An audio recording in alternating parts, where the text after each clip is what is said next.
Because I'm not getting a feed on here. Interesting. Well, it's live. Let's see. It says this video is unavailable just right here. I mean, you can see what okay, it. let me go to Major League Crypto. Let me log in. No, it says we're live. Are we live, guys? It says this video is unavailable just right here. I mean, you can see what it. Why is it private? Give me a second here. It switched to private out of nowhere. Here, give me a second here. All right, start from the beginning. Give me a second here.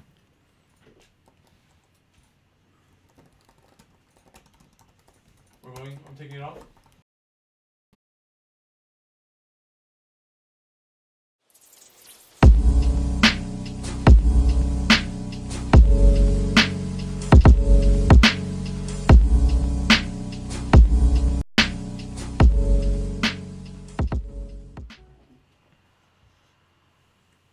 I don't think it's running. Well, It is. you guys are on. What's up, guys? Can you hear us? Just a quick sound check.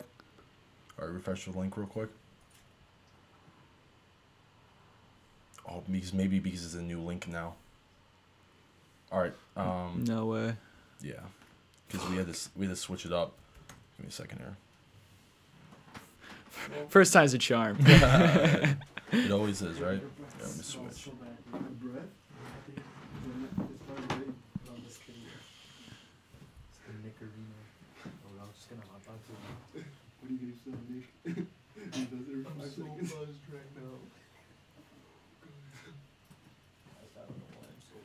Was it showing that it was live? No, that's not it. Aaron, you want to go on your computer real quick and check to see if it's live? It's telling me this video is unavailable. Well, no, because it's probably under a new link. That's why. Oh, okay.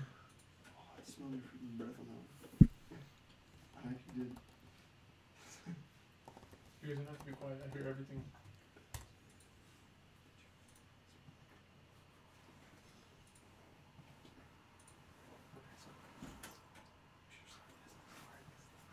Live now? What the fuck? Oh, for some reason not working.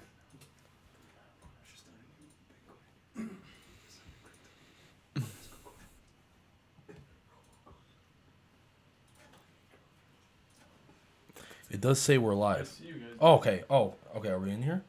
Oh, perfect. It says no voice. Someone commented here, no voice. Oh, okay. That's definitely lagging. A little bit. Oh, okay. All right. Nobody can hear us, though. Says we're live. Okay. For whatever reason, I cannot pull it up on my stream to see the comments.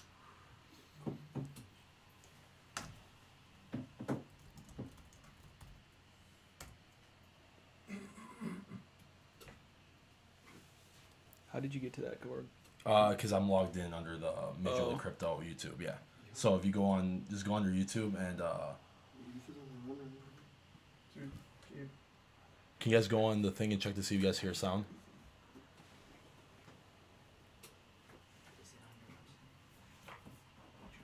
I don't even know if I have that. It says there's 2 people watching right now. Let's see. Why is it always going back to private? Okay.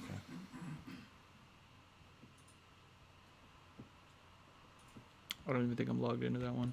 You know what? Maybe because you launched the thing. Yeah, save it. It is 3 people watching now, but it's up and running. I just don't know what the volume is. It is 3 people watching now. Oh, you know what? I'm getting the voice feedback now. The volume's working. And now it's unavailable. Okay, try it. Let me pull out my phone and see if I can get it. I hear everything. Mm-hmm. I want to see if the video is available for everyone else. Give me a second here. Everything's working fine for me, guys. Okay, cool. Think we're give everyone a chance. Now we lost all our viewers. Yeah. All right, guys, first timers over here. We're working on it though.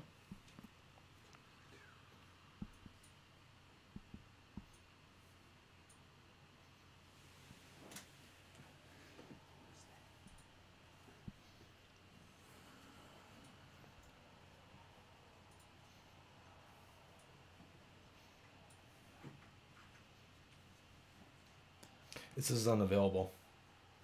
Yeah, But I'm just on my phone. I'm live, dude. yeah. Well, it says you're live, but it's probably... I don't Yeah, know why. look. It's like no one could get in. Well, it says 5 watching. It's probably Oh, us you on 5. I'm not watching anymore. I am.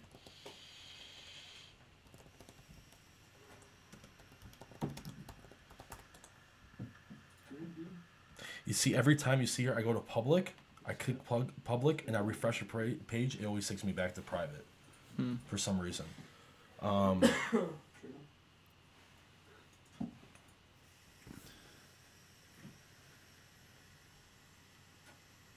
You want me to restart the stream? Yeah.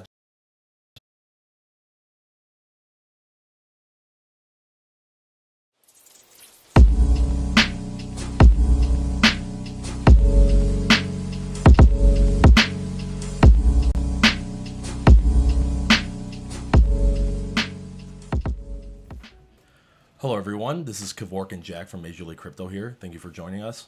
Sorry about the technical difficulties earlier. It's our first time doing it, but we're going to be doing a weekly video live stream for the rest of the year. So make sure you are subscribed to our YouTube and feel free to go to our website, majorleaguecrypto.com, enter your email, and we'll be sending out notifications every time we go live to answer your questions and keep you updated on the latest news and chart analysis for different cryptocurrencies.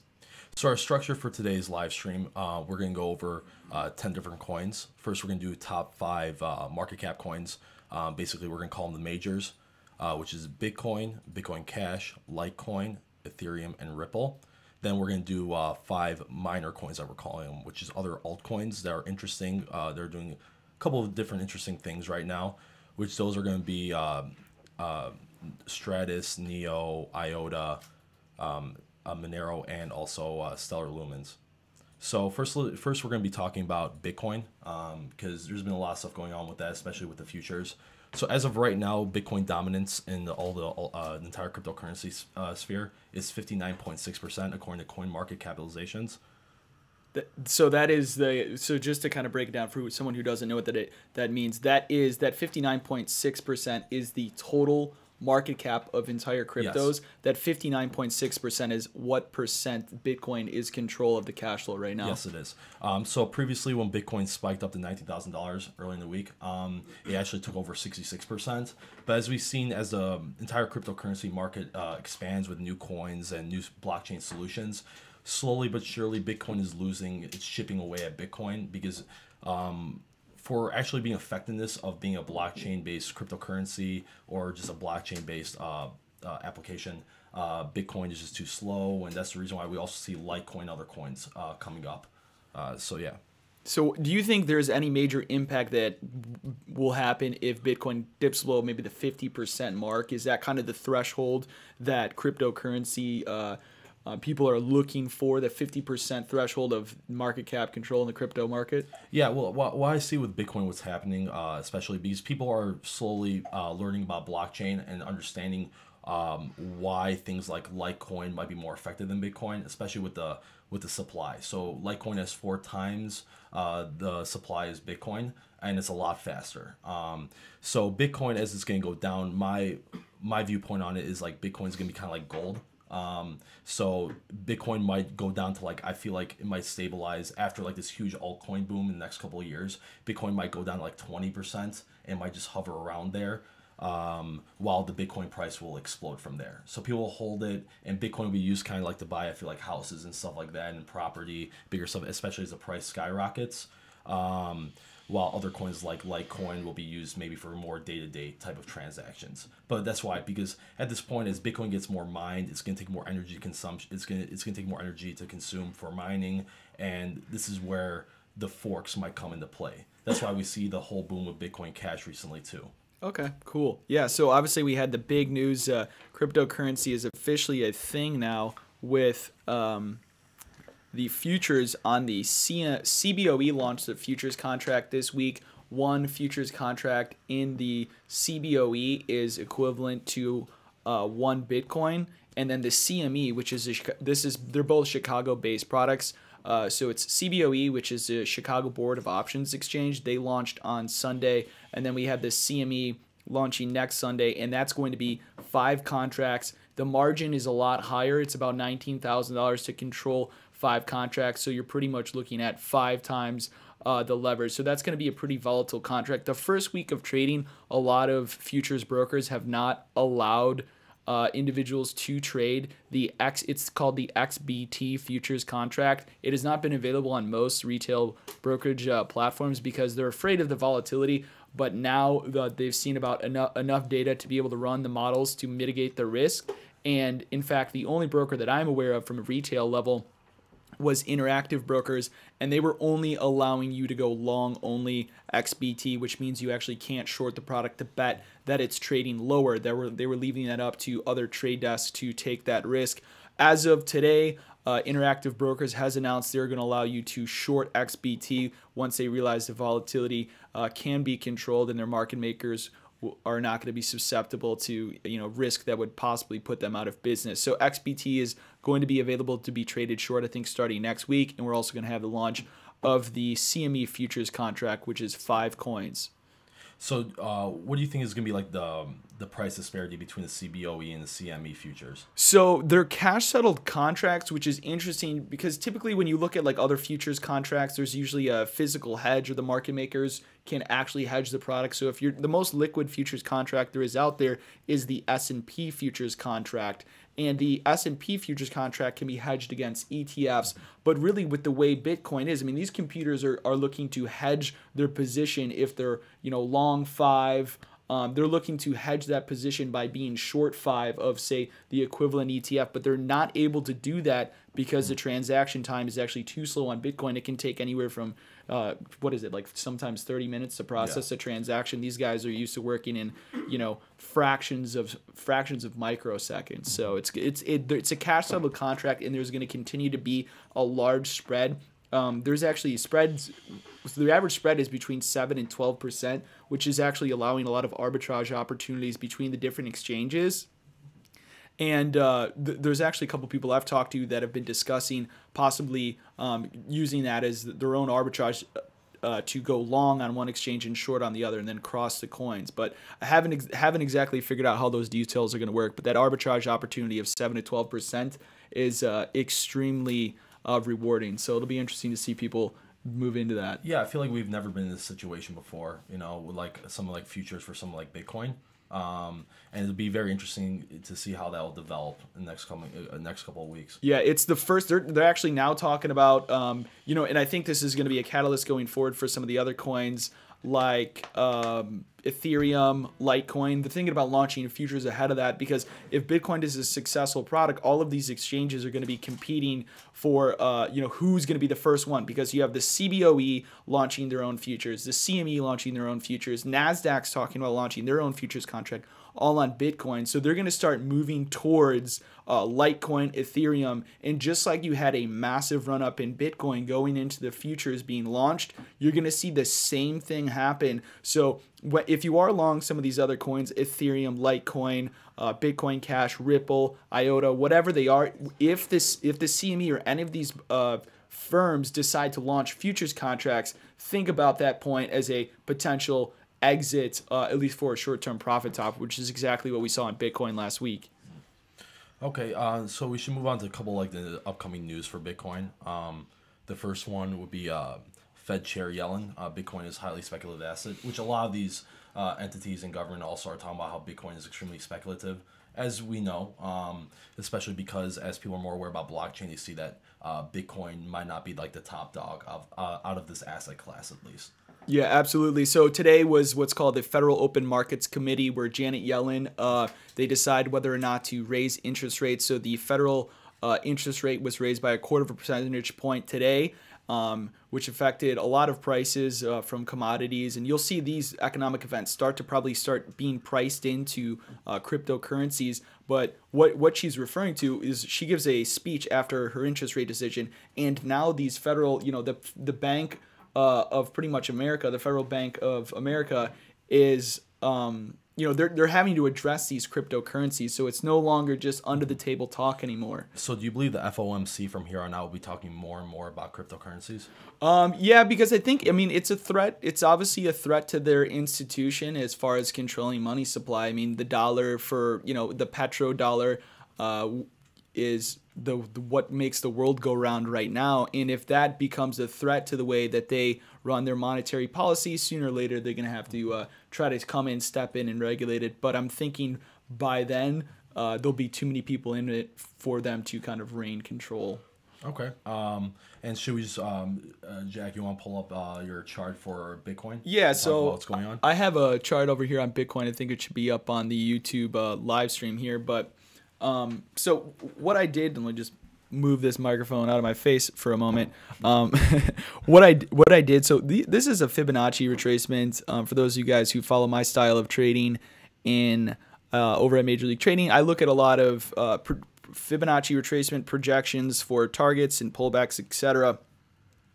And really the last major pullback we had, it was the infamous Jamie Dimon speech, who's the CEO of JP Morgan, and he went ahead and said, oh, Bitcoin's a scam. My daughter bought it. She thinks she's a genius.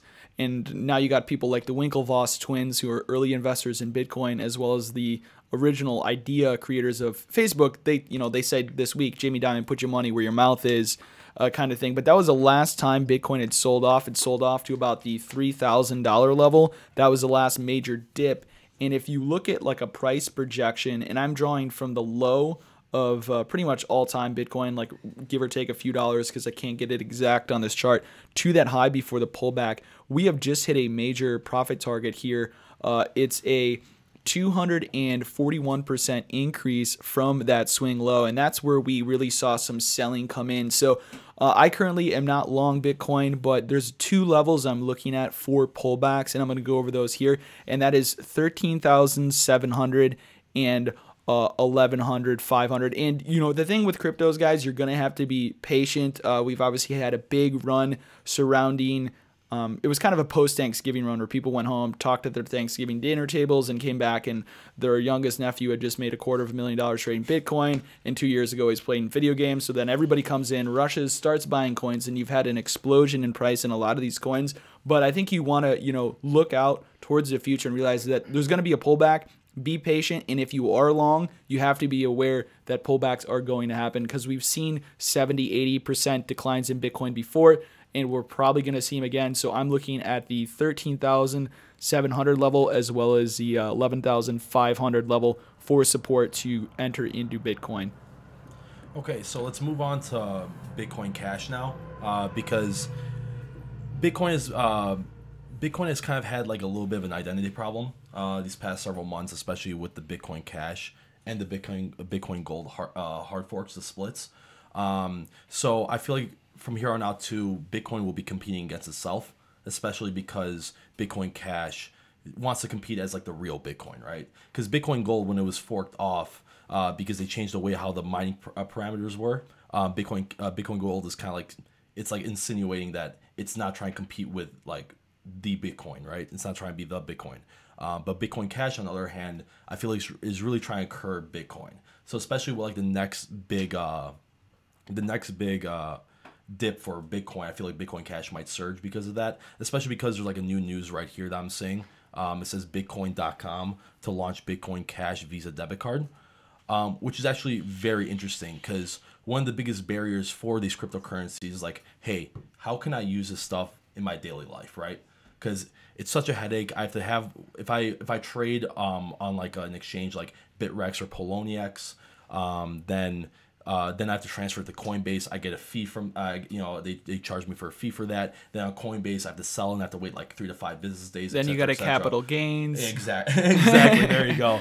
And also, or you have to go to a Bitcoin ATM, and these Bitcoin ATMs too, they just do the way they say, okay, like Bitcoin might be like $15,000, right? But they say, oh, for our exchange or what we're trying to reference at, it's at $12,000. Mm-hmm. So they even steal a little bit more of your Bitcoin too. So the spread is incredible. So just for those of you guys who don't know that hit Bitcoin ATMs, if the price of Bitcoin is 16 grand, that doesn't mean they're going to give you 16 grand. They're probably going to give you 12 grand, and they're pocketing the difference. That's where they make their money. So basically, this is a really big news because now Bitcoin Cash is more accessible for people when they launch their Visa card. That's being made through Bitcoin.com. So this is very interesting, and we have to see more of this as it comes out, especially because when 10x, which their ticker is Pay, and also Monaco and Metal start bringing their products at least to the U.S. because those are already launched, or most of those are launched in Eastern Asia at this moment. Yeah, I think that's going to be really interesting because that's the thing. I mean, you've had so pretty much the entire cryptocurrency space is right now just based on I'm buying it, hoping I can sell it to somebody else later down the line for more money. And there's definitely a herd effect mentality that we want to be aware of. No doubt in really anybody's mind who's educated on the subject that blockchain is going to change the future, but we do have to still remember that these are markets, and markets are driven by human emotion. And I've talked to traders who've been around for 40, 30, 50 years, and this is probably one of the most perfect examples of an emotional market between fear of missing out, the fact that it is a type of technology that is going to change the future, so everybody feels like they need to get in early, and it's creating these explosive moves that really can only be compared to something like the 90s bull market. But you want to be aware that even if you are long these cryptocurrencies, as we start recently this week, I think we hit the $500 billion mark for cryptocurrency total value. But until we can actually start using these things in stores, until it's widely adapted through those payment systems you're talking about, it will be a speculative market. Yeah, especially because now that the internet's kind of maturing at this point too, and cryptocurrencies represent the technological boom of the 90s, but this is for human logistics, right? So it's talking about databases, neural networks as we move forward, and this is why these coins burst up in 50, 70, 100, multiple 100% boosts at a time, because every blockchain is fighting for each other for dominance. So basically, when these coins they come out with their roadmaps, basically they have to abide by those roadmaps, or those consequences by the confidence. Because if you don't, for example, if they're like, okay, Q2 of 2018, we're going to come out with this application for our blockchain, which would be great for the people that are holding our coins, right? If they miss that mark and another coin comes around and fulfills their promises, then there might be a huge dump of that specific coin because everything's moving so fast. Mm-hmm.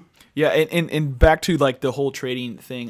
One of the strategies, and I've just been looking at all these charts, and we can go ahead, Aaron, if you could put my chart up here. This is a chart of Bitcoin Cash. So this is so the web platform I'm using to view these charts for anybody who's curious is just tradingview.com, and these are these charts. It's absolutely free to use.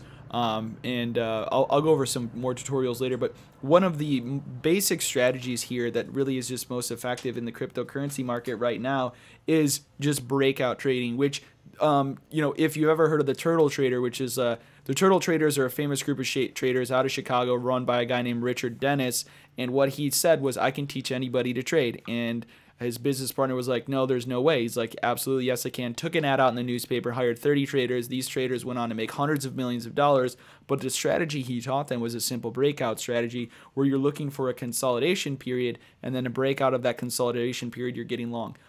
Now, mature markets don't behave like that anymore, but commodity markets and currency markets of the 70s, 80s, and even 90s were very prone to breakout continuations. And this is the first time we're seeing breakout continuations in really a new market here. So what a breakout is just pretty much when we take out a high and continue up higher.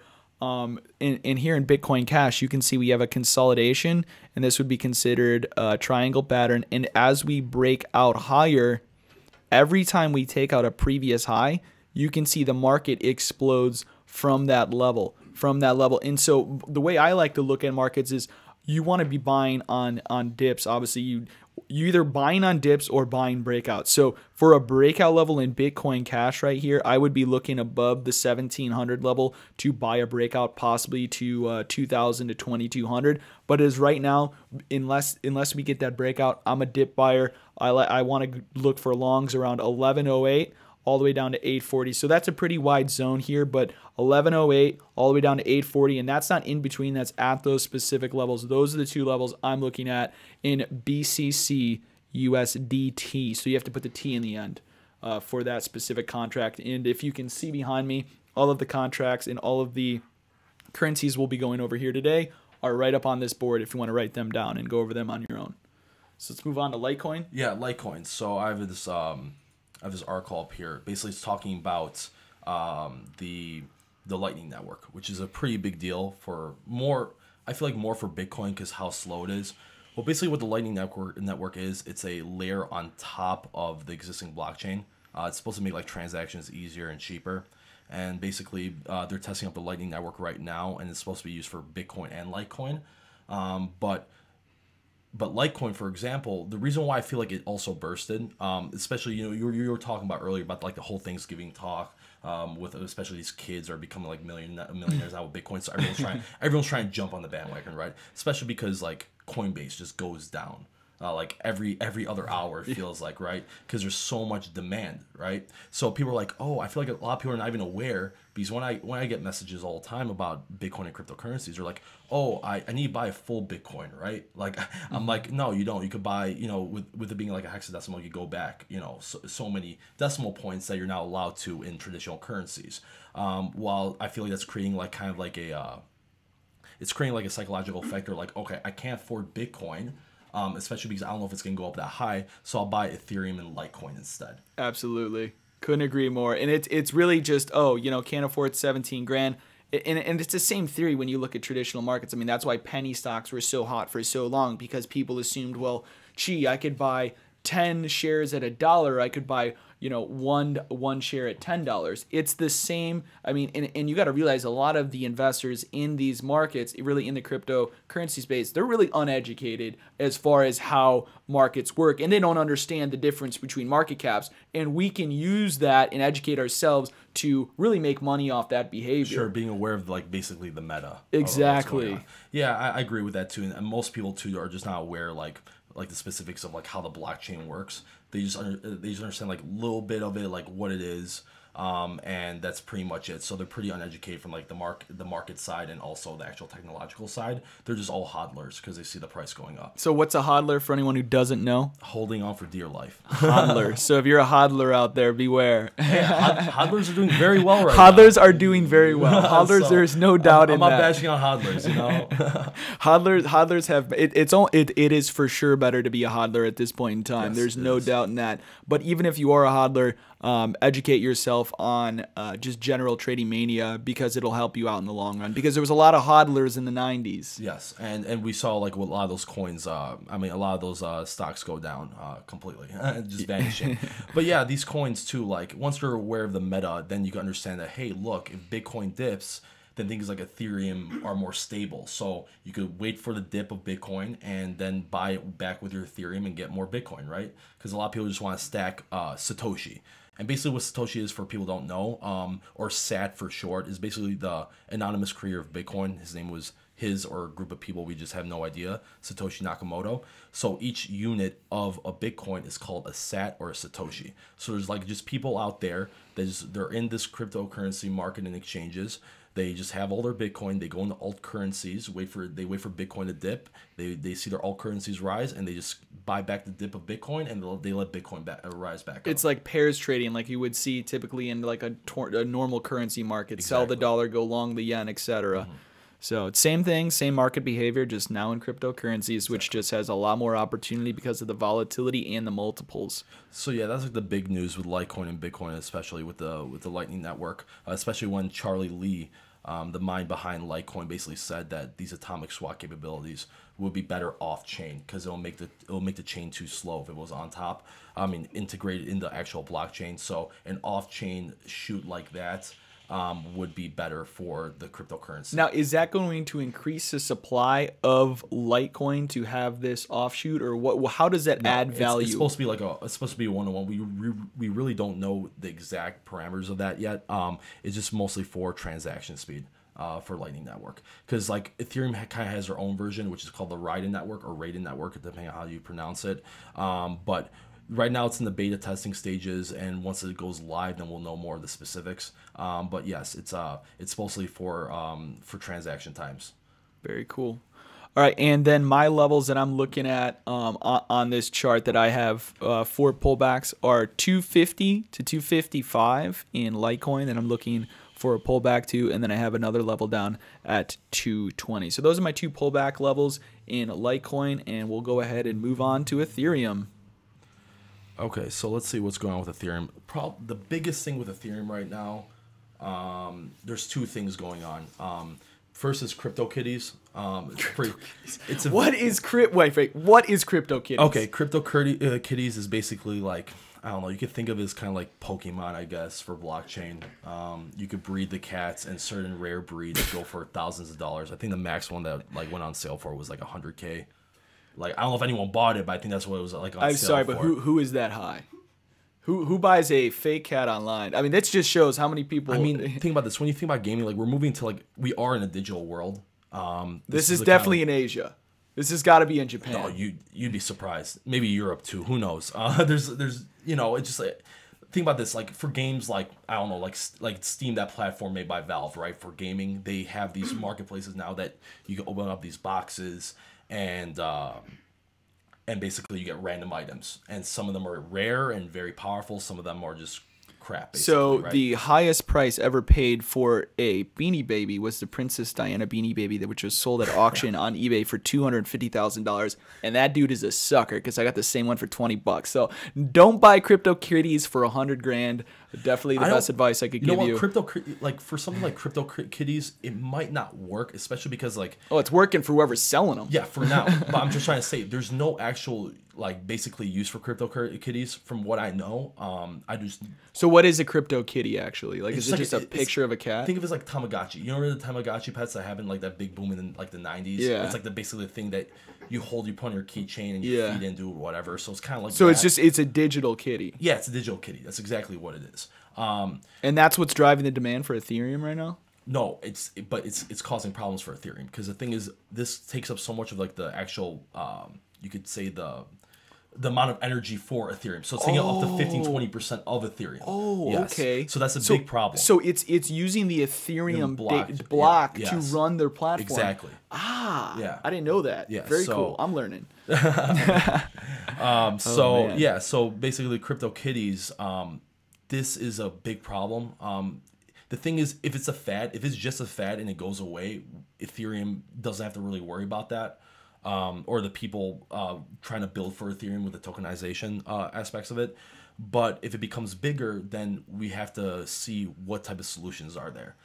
So basically, one solution might be a fork, or they create an off-chain that gets split off. Do you feel like these forks, though, if everybody just keeps forking, it's just going to dilute? You know, it's similar to when a company decides to dilute their shareholders by offering more shares. I mean, don't you feel like every time they fork, all you're doing is you're dividing the wealth and ruining the exclusivity of the product? Sure, because, like, as when Satoshi Nakamoto wrote his white paper on Bitcoin, basically saying that, one thing we want to tackle is endless inflation, right? But kind of like forks within themselves, these splits is kind of like a form of inflation too. Absolutely. You're diluting the shareholders of Bitcoin. Like, think about it, like Bitcoin Cash, right? Their megabytes size is 8 megabytes. So right? just for the viewers out there who don't know, explain what a fork is from the base level. Okay, so basically a fork is when you have these miners, they basically have to come to consensus, right? So all these miners run this ledger, which these blockchain technologies are is a ledger, but it's decentralized, right? So every miner has a certain say. They have a vote, kind of, right? So to come to consensus. But when some miners could do is they could signal a split or a change to the protocol, and basically all the miners vote, either they want it or not want it. So depending on the percentage which it changes from every time they try to split, it might be 80%, 90%, etc. That would either necessitate several different things, right? First, you have a soft fork, which basically means a minor change to the protocol. And basically, it is backwards compatible. So all previous blocks are still part of it. It's still the same entity. But when you have a hard fork and it splits, it's basically view it like kind of like a a tree of life with different organisms, right? Basically, one section of the tree of life will split off into like a completely different species. So that's basically what the split is. So was the Bitcoin to the Bitcoin Cash, was that a hard fork? Yes, hard fork. Yes, it's split off. So yes, and also Bitcoin Gold was it because it's split. They're separate entities. So if you own one Bitcoin, right, and you held it in a private wallet, because I'll get back to that too, because we're gonna talk about different ways of storage right now. Just to clarify for people, when you're holding your private keys and it splits, whatever amount of Bitcoin or that cryptocurrency you have, and it splits off, you'll have the same amount of that new birth cryptocurrency, that new forked cryptocurrency. So if you had one Bitcoin, you'll have one Bitcoin Cash. So the people that were hodling this Bitcoin for 3-4 months and owned their private keys, and let's just say they have one Bitcoin, now they have one Bitcoin Cash, and one Bitcoin Gold. So what was it? It was Bitcoin Cash, then Bitcoin Gold, yes. Correct? So what was it? Do you know the date? What Bitcoin Gold was, or what month? It was last month, I believe. Okay. Yeah. So yeah, Bitcoin Cash was late summer. So these splits, yes, they're diluting it down too. That's why we were talking about before. Bitcoin Cash is fighting with the real Bitcoin right now to see who's going to be dominant. And as we go forward, like that whole SegWit, the Bitcoin SegWit thing got called off. But yes, they're going to try to do some more forks in the future. I have no doubt about it. But yeah, this is definitely something we haven't been here before, especially as Bitcoin being like the behemoth it is now. Mm-hmm.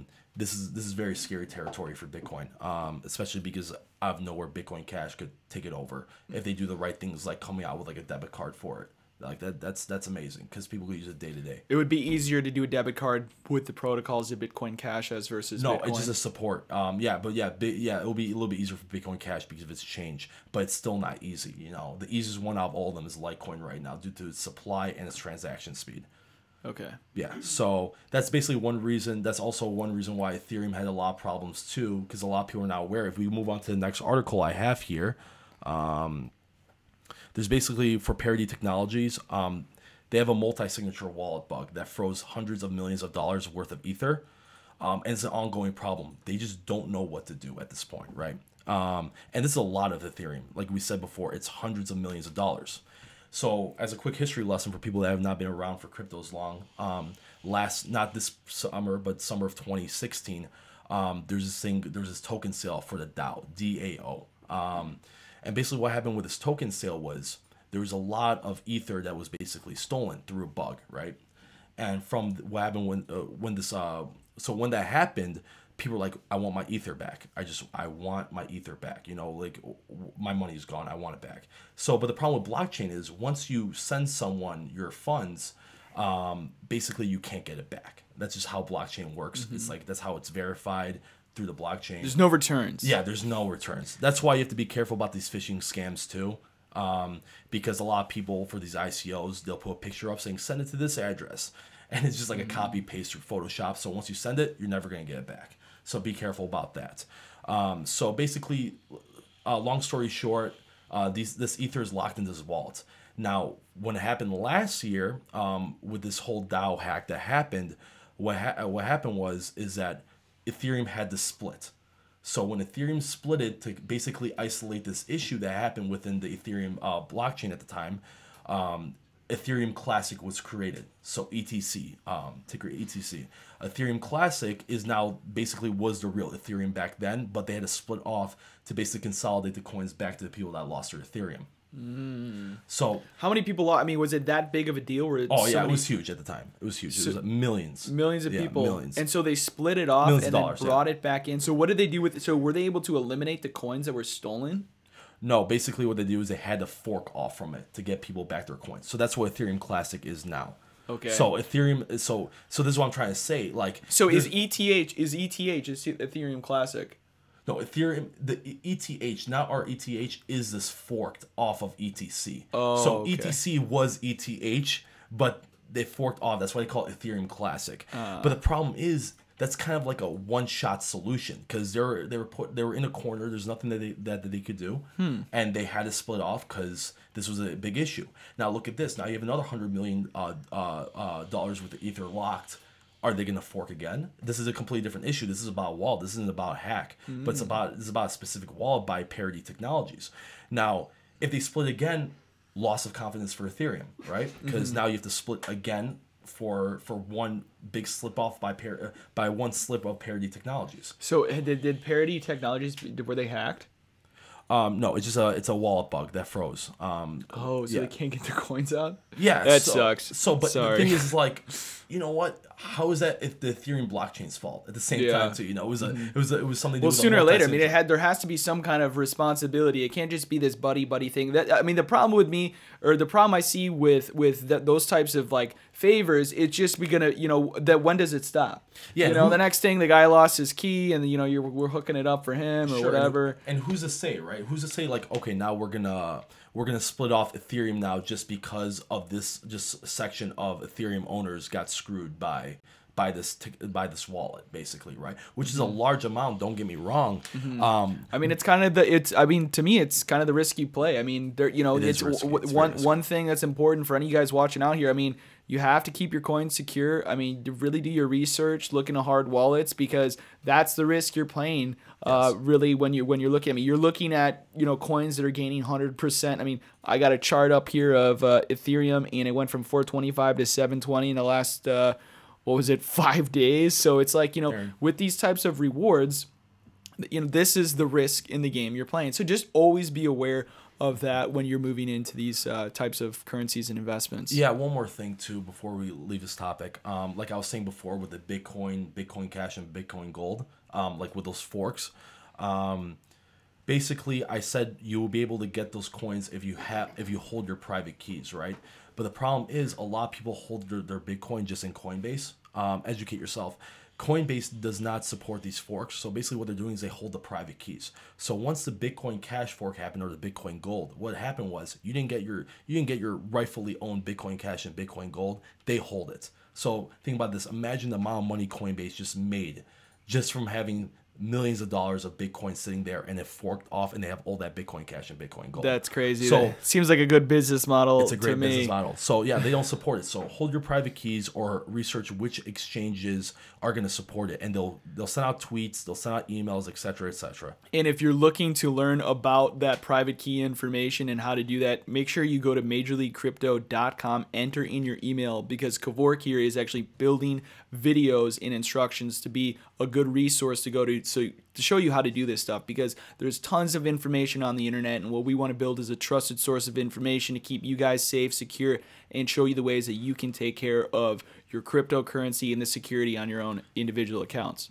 Just like how the coins are decentralized for the most part, all the news and sources are decentralized also. So we're trying to consolidate them together into one place where you get all the necessary information you need, so you won't get screwed for the most part. Yeah, absolutely. Yeah. So let's. So you want to talk about the Ethereum chart, Jack? Yeah. So I'll talk about the Ethereum chart here, and then we're probably going to run for a full hour here. But so for those of you guys who know me and the way I trade, so in my own analysis, I'm actually doing a webinar on this tomorrow.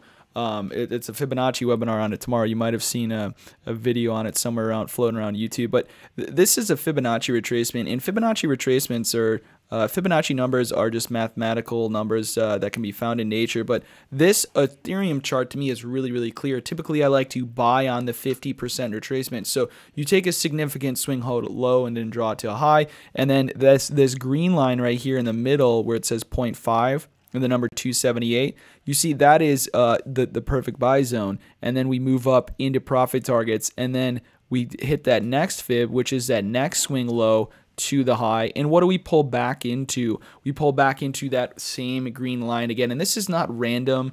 This is in fact first of all a work of nature for markets to fluctuate in just natural patterns, but also it's just something that I see in markets, anything from gold, which just came into its 50% retracement from last year's low at the end of 2016 and rocketed off Fed news. But you will see this over and over and over again. So this is also something we're going to be showing you guys how to do at MajorLeagueCrypto.com. But that swing low now to the next high is going to give me one of my levels I have. I have a couple of them here. But on a higher time frame, assuming we don't make a new high, which we probably will, and we'll readjust these levels every single week, but right now 565 is a big level for me, and then I have another more aggressive level of support up at 630.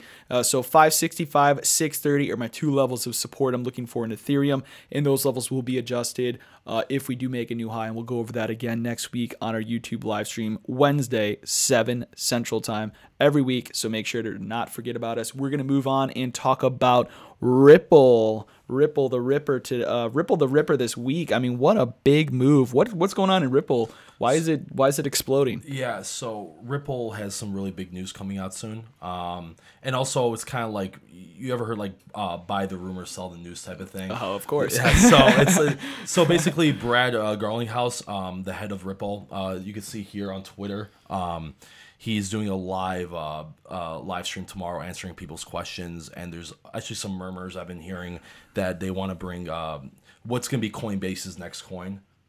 And it's, I don't know. I would buy that rumor for sure. Yeah, I mean, it's kind of like there's a lot of different options, and kind of like Ripple's kind of like it's probably the most likely one just because of hype, and also how much like current institutions, financial institutions, love Ripple. So I just think that's one really big thing to look out for, because none of the big news has dropped yet. It should be coming out soon, but so there's speculation that it's going to be brought to Coinbase, and apparently as soon as something goes to Coinbase, I'm hearing feedback. Are you? just a little bit. As soon as something gets brought to Coinbase, it's pretty much what you have, because Coinbase is the largest brokerage right now of coins. All of a sudden, you're going to have an incredible increase in demand. So obviously, that's speculative. Well, that's the reason why, though, like things like Ethereum and Litecoin this week have literally exploded, is because it's the easiest barrier to entry for cryptocurrencies for the average U.S. resident.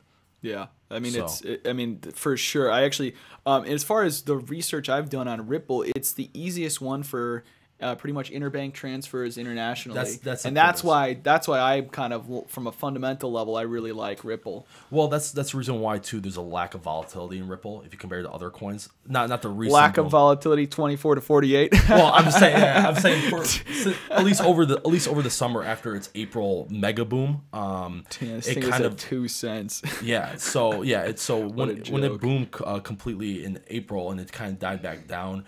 It's used as like an intermediary between banks. That's like its main usage. Crazy. So obviously the volatility won't be in there, rather than these speculative decentralized coins. Mm-hmm. Well, I mean, I kind of like it from like a fundamental play. I mean, sooner or later the volatility, as markets mature, volatility ceases to expand unless you have some kind of outlier.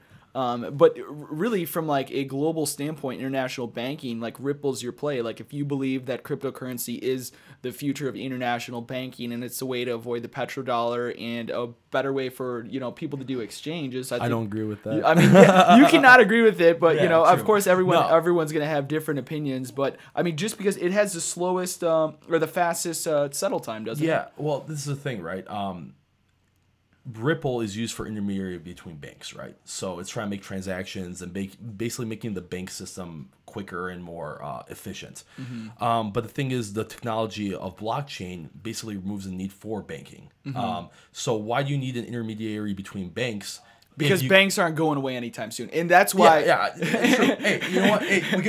I can only hope so, right? I don't like banks. It's a disclaimer right there, Yeah, for sure. Hey, we can make money on it, right? We can ride up those highs, but it doesn't mean I can agree with the whole philosophy of the coin. That's really the whole way. So if all of these other coins are kind of going the route where like, okay, you don't need a bank to deal with us, but let's be real, banks aren't going anywhere for a very long time. Yeah, sure. I mean, banks aren't. I mean, especially because the global banking system is a cartel. I mean, it's not going anywhere. Yeah. So if they have one coin where they can relate to, that's why I kind of it could be from. I mean, just because they're offering something different, like we are banking, Sure. And if there's one banking instrument right now to increase efficiency, that's the best performing, I would say, it would be the Ripple system, right?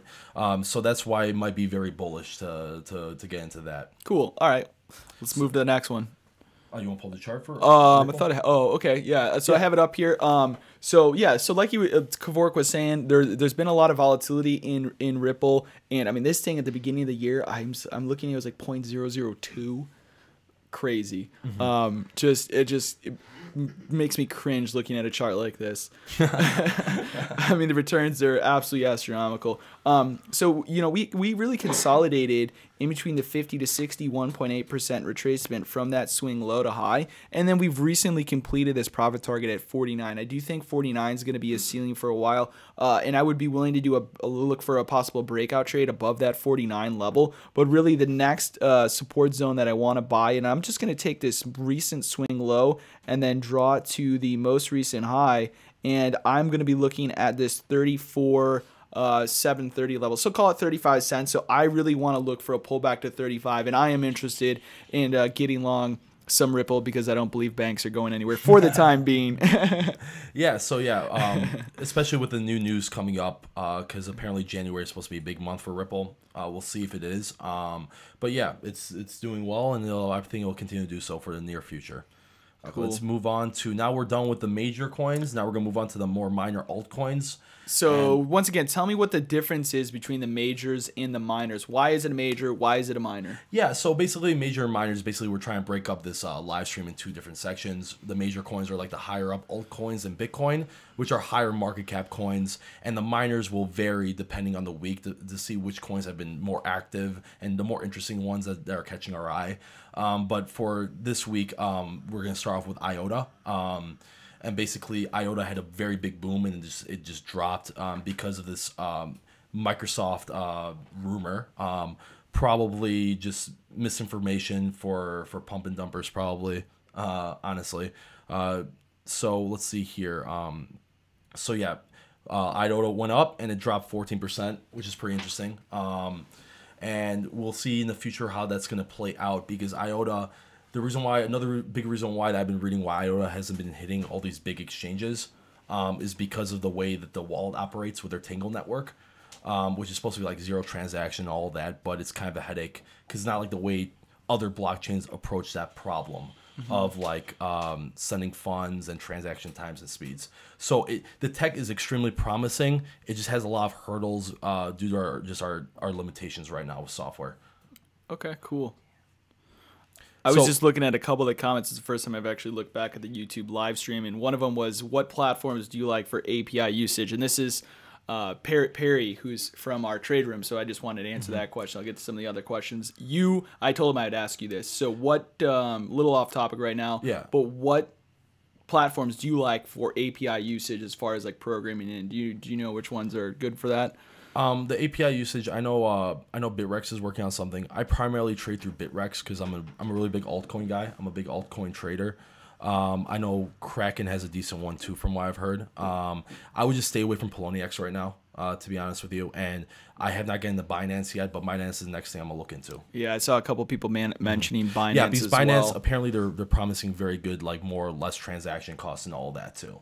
But what do you think about Robinhood? Because I got another ad for that today. I've not looked into it recently because there's been so much stuff going on. But yeah, Robinhood, if it was, I know the ICO was not available to U.S. residents due to our regulations and stuff. They would definitely hit me with those ads on Instagram. Yeah, they're doing big ads. But what they're promising is pretty big too, because right now, there's just so many exchanges now too. I think there's a new one called Einstein, and now... what was the other type called? Oh, yeah. Also, the Nexium exchange, too. I think the ticker is NEX. They have not come out with their token yet. I think they're going to do their tokenization soon. So Nexium is an exchange as well? A decentralized exchange through Neo. So Neo is basically... I hate this. They call it the Chinese Ethereum. But the approach of Neo is... Is Ethereum Canadian?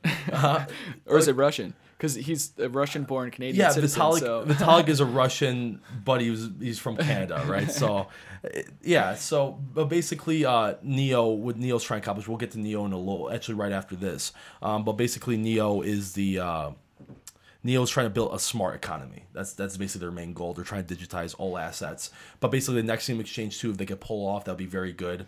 And yeah, so right now I like Bitrex the most. That's the one I use personally.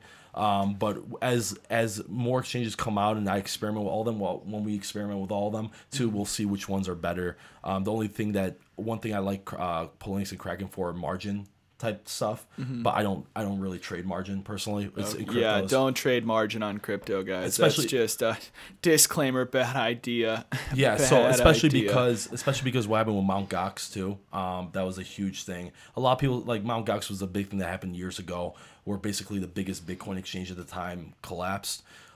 They said it was a hack, but there's a lot of murmurs in the background and rumors saying it was kind of like a planned demolition to take all the Bitcoin. So yeah, what they did was did anyone ever get in trouble for that? Was anyone ever arrested for that? I mean, it was China, so like nothing happened. I think the head did get arrested, but he came off $500 million richer. Yeah. So it's like I'll go to jail for a couple months, $500 million. Yeah. I'll do the time. Risk to reward ratio right there. All right, let's take a look at you gone over the news here? Yeah, so yeah, IOTA basically, it was a Microsoft misunderstanding. That was the big thing with that. So you want to check out the IOTA chart? Yeah, I'll take a look at the IOTA chart. So right now, IOTA is kind of one of the ones that has not actually run in a full breakout recently, which makes me like it a little more because sooner or later these things all break out. The IOTA is trading $4.23 right now. My upside profit target is based on a Fibonacci retracement is $6.54.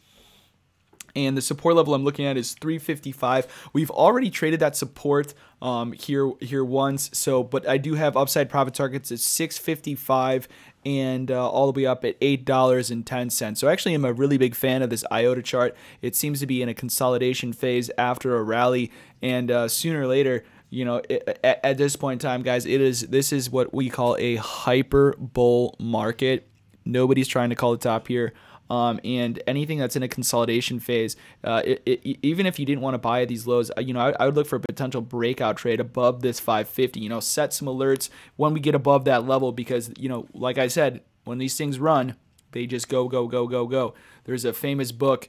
It's How I Turned $10,000. I think it's called How I Turned $10,000 into $2 million in the stock market by a guy named Nicholas Darvis, and this is back in the early 20th century that he did this using all of his quotes came from a telegram machine, and his only strategy was buying breakouts, and he turned 10 grand into 2 million way back in the day.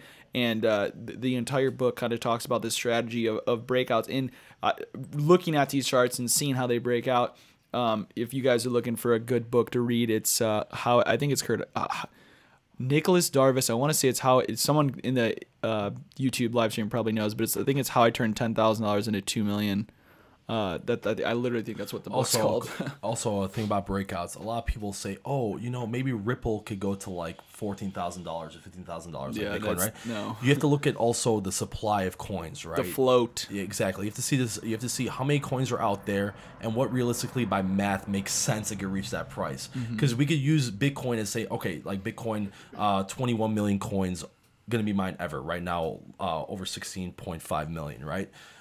Like for instance, Litecoin has 4 times the supply, right? So by that you should say like, okay, Litecoin should be, right, just by that fact alone, should be a fourth of Bitcoin, even though it's not. But to get Litecoin where Bitcoin's at, the market cap for Litecoin has to be significantly higher than Bitcoin to reach that price. Oh yeah, absolutely. So like Ripple, there's so much supply too, and you have to factor in if it's centralized or it's mined, if it's mined by what how their mining parameters are, if they're ASIC based and all that. Do you have a good website to find the I think it's coinmarketcap.com? Yeah, CoinMarketCap. You could here, I could pull it up here right now, Aaron, if you want pull on my screen. Okay, yeah, right here, perfect. Okay, so CoinMarketCap, everyone that's in crypto basically knows this.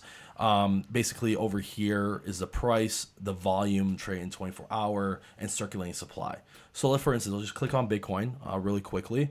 It'll give you all the information. Here's a graph. So the green one down here is price in USD and the market cap. So it's basically 1-on-1 with the market cap because of its high dominance in the cryptocurrency market.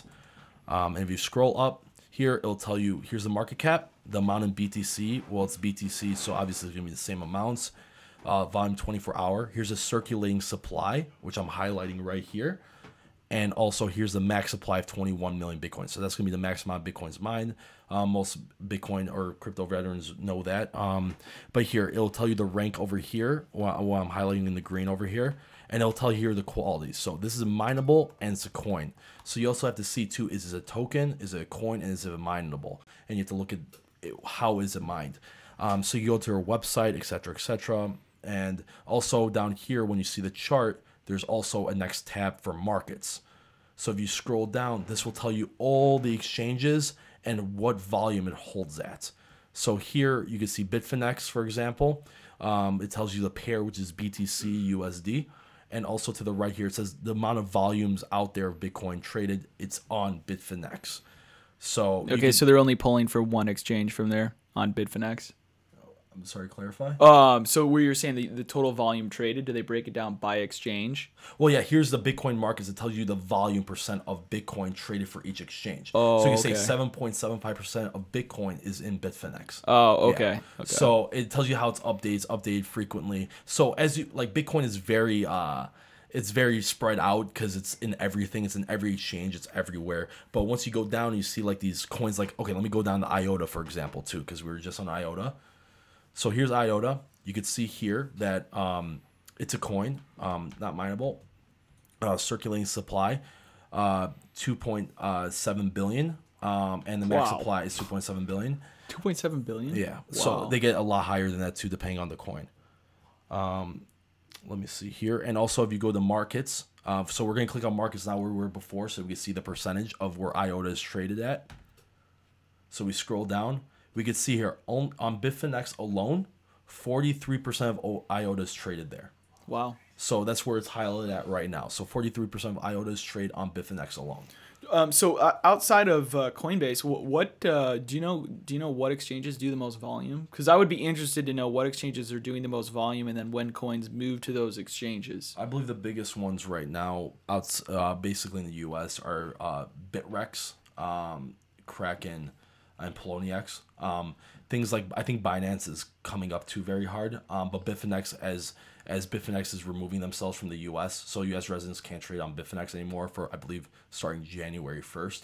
Really? For next year, yeah. I think I tried to get an account with them and I couldn't do Yeah, it. so Bitfinex is is unfortunately for U.S. residents, and yeah, of course, like GDEX too. But GDEX and Coinbase are basically they're the same entity. Aren't they sister sites or whatever? Yeah, like so Coinbase bought out GDEX. So when I say Coinbase, I'm also referring to as GDEX. Okay. Because yeah, they're basically the same entity. So I refer them as like the same thing. So yeah, Coinbase/GDEX also. So this is more for altcoins too, because things like Bitcoin, Litecoin, Ethereum, they're going to be on Coinbase and GDEX. But things like IOTA, for example, 43% is only in Bitfinex alone. So for U.S. residents, Binance would be the only possible way, or the most the best way of getting IOTA, because it has 24% or close to 25%. So after that point, two things down here, you get like 9%, 4%, 0.4, and the price disparity, the spread will be different too from there. So if I'm going to be trading IOTA, I'll most likely be going on Binance. Okay. Yeah.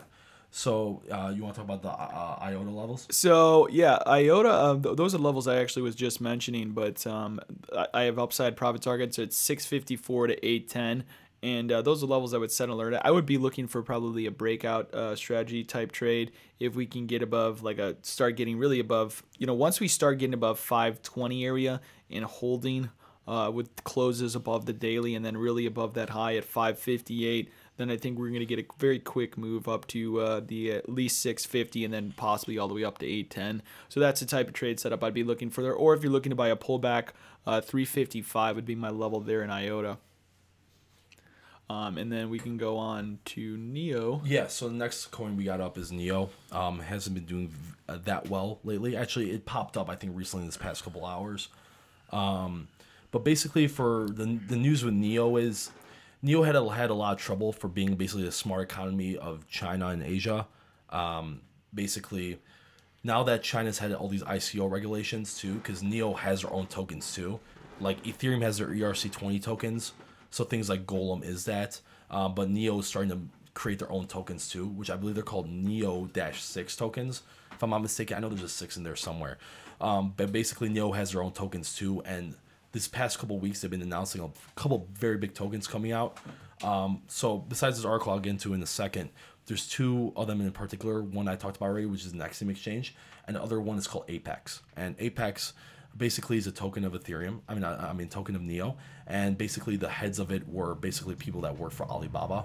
So that's gonna be a very interesting ICO too, because I think they're trying to be a financial by their white paper. I believe they're trying to basically be fund management for smart contracts. Mm-hmm. So that's gonna be very interesting to see how that for how Apex evolves, especially because they have such a great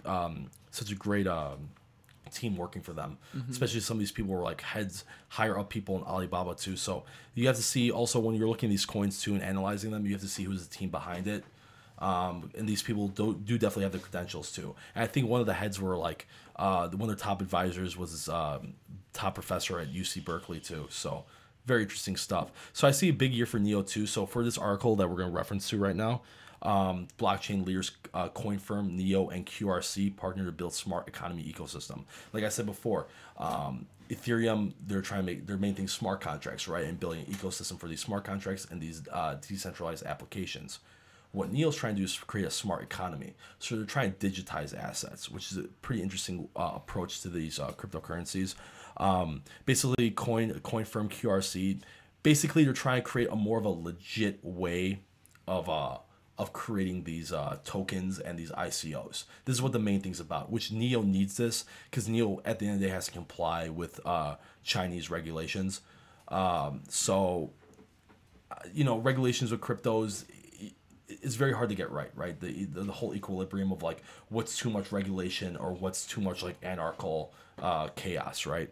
So, but if they could execute upon this, the whole coin firm QRC NEO thing, that'll be very good for NEO too, because a lot of these tokens are going to come out this year, or next year in 2018 for NEO, and this might be a very strong year for NEO if they could execute these promises. Because without these tokens for NEO can't really do, it cannot grow in the way Ethereum is growing if they don't come out with these tokens, because there's so many different types of tokens for. So what is the barrier to entry for them to come out with these tokens? Is it pretty much just delivering on the promises? Is it coding on regulation? The back? Regulation For NEO. For NEO. Okay. Yeah. So but on the flip side, right, when we're talking about Ethereum, things like CryptoKitties and these other applications and also all these other tokens can make the whole Ethereum platform very heavy because there's just too much stuff going on. So we'll see how NEO's approach is. Maybe NEO's approach is a little bit more healthier than Ethereum's. Then the way that it grows is not as chaotic with these weird things like CryptoKitties coming out. But it's kind of like a wait and see approach for it. Okay. So you want to pull up the chart? So I'm looking at the chart of NEO right here, and to me this is like probably one of the more and it sounds silly to say one of the more volatile charts, but this is one of the more volatile charts as far as its ranges on the weekly chart. I mean, this thing is trading in between a range right now of 32 to 47, and it just continues to bounce back and forth between those levels. So I'm looking at the support level at 32 to 29, and then really if we break above this 47.49 level, I would like to buy a pullback at that 47.49 and then look for a move and probably targets up to 68 to 72. But we are pressing up against that 47 window, which is where these weekly bars here have been resistance for the last, pretty much since NEO's been around. But until we can get really above this 48 level, I don't see NEO going much higher. So continue to monitor NEO, look for closes and strength above 48 to 49, and then I do believe we'll get that breakout possibly all the way up to 76 to 68 area. So that's what I'll be looking for in NEO. And then what we should do, if you want to go over Stratus, and then probably we could even go over them really quick or just cut it after Stratus, because we're going to be running that's fine. past an hour. Basically, the one coin after Stratus we're going to talk about, the final one, was basically, two is Monero and Stellar. But let's talk over Monero then, because to me Monero's had a bigger move here, and I think it's a little more interesting. I also want to talk about Stratus too, because they've recently made some big developments. So let me go over Stratus first. Okay, we'll do Stratus, Monero, and then call it. There you go. So Stratus, basically, they had two big things going on right now. They had their masternodes mainnet beta released. So basically, they had their alpha before in October, and now they have their beta. So this is very interesting because now the masternodes provide, like it says here, a resilient, discoverable, and trustless service on the blockchain. This is implemented through a node service advertisement protocol and a client discovery protocol. And over here, what they also released is their Stratus Breeze wallet, and with Breeze privacy protocol released in beta. This is big news. They're gonna have a couple more releases with this as we move on with the rest of December, and I'm very bullish on Stratus too. I think they're gonna do very well. The Breeze wallet, from what I've been seeing, is very good, and we'll see where this goes from here on out. So finally, you want to pull up just do a quick thing on Stratus? Yeah, I got the chart up here. So there's been quite a wide range, and it doesn't really look like Stratus is set up for a breakout here. Honestly, I'd be looking for a pullback into the middle of this consolidation area in between 650 to the 515 level is what would interest me. I mean, you did have a peak out breakout here, but this is a failed breakout. We got above those previous highs, failed to hold above them. If you look at something like Monero or Ethereum or Litecoin in the last week, they get above those highs, they stay above those highs, and they continue to run. So right now that $12 level seems to be sellers and resistance at that $12 level, and unless we can break out of that, I think that we're going to probably get a pullback here until 7. So I mean, if you look at something like Monero, when you get those breakouts of highs, this is what that chart should look like if you're really going to continue to run. This is that trend trading breakout strategy versus Stratus here, where it gets through the highs but then fails to stay above those levels. That means there is a supply up there. We don't know who these people are that are offering supply, but somebody who has, you know, could be the founders, could be insiders, somebody, whoever has tokens, they're offering them at that level, and until they get rid of whatever they're trying to sell, we're not going to break through that. So the demand right now that I would look for is underneath $6 to $5, but if we do break back above that $13 level, I would be interested in Stratus. But you know, this is really how charts should look like on breakouts when you get above these highs. And to me, the interesting thing about Monero, which I learned from Kevork, is Monero is the ultimate tool for money launderers when it comes to cryptocurrency. And money laundering has existed since the beginning of, I'm not going to say time, but I will say taxes. So, I mean, money laundering is really just an international business. The CIA does it. You know, people who do illegitimate activities do it. And so there's going to be a demand for Monero because of that. And that was really, I mean, let's be honest here, Bitcoin got started, really got moving under the Silk Road. I mean, that's where transactions started. I mean, it was originally like illicit purchases that brought attention to Bitcoin. That's the first time I ever heard of it. That's the first time the guy who was trying to sell a bag of Coke 4 years ago that's now worth $5 million ever heard of it. So Monero to me is an interesting coin from that aspect. And you could probably, I'll let you run with it. How does Monero work? Why is it anonymous versus these other coins that people think are, versus how the ledger works? Well, yeah, Monero basically the way it's coded, it does like a multi-node type of jumping. It's not Tor based or I2B based. That's Verge. Well, Verge, it's interesting, but they've had a huge wallet issue, a hack basically, and that's the reason why it's basically went down to, I believe, the 54 Satoshi range, and it's so cheap, Verge, that I can't really price it in cents. It's 54 Satoshi right now, I believe, around 50.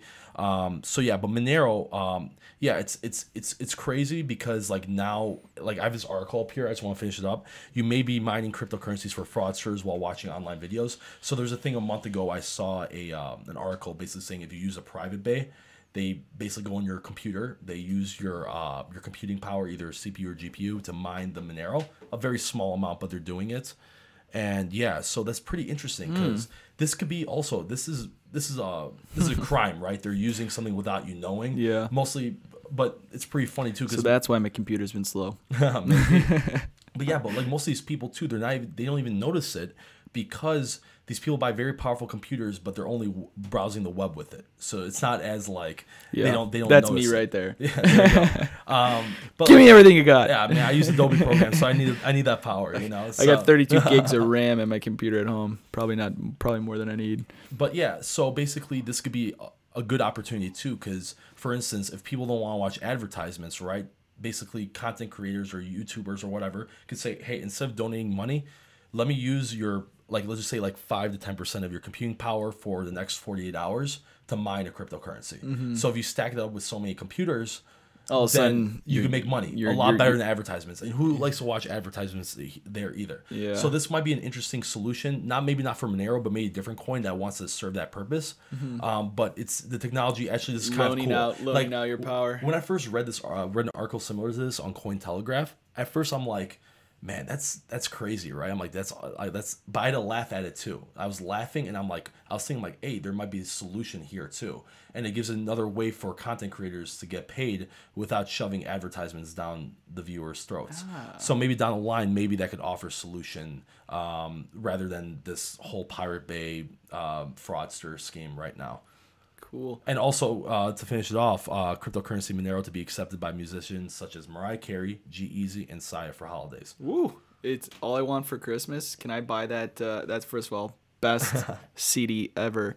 So she's selling her CD, her music now with Monero? So basically, yeah, for online stores, we'll be accepting privacy coin for this holiday season and offering discounts to those paying in the cryptocurrency. Because nobody wants their girlfriend knowing they're buying Mariah Carey CDs. Yes, exactly. Exactly. So you got to buy it with private keys, guys. Don't let your girlfriend know you're buying her a Mariah Carey CD for Christmas. I guess that's why she must be accepting. I'm sure it has nothing to do with the fact that maybe she's possibly trying to hide gains. Well, yeah, why do you think all these celebrities are trying to get Monero? Oh, that's funny. Not the most shadiest choice of cryptocurrencies, right? No, not the most shady choice. The most shady choice. So, hey, if you guys could, everyone listening, we're kind of wrapping up the show. If you could all do me a really, really big favor, give this video a thumbs up. It really helps, makes it worth our time to deliver this stream to you. Also, if you haven't already, subscribe to our YouTube and visit MajorLeagueCrypto.com.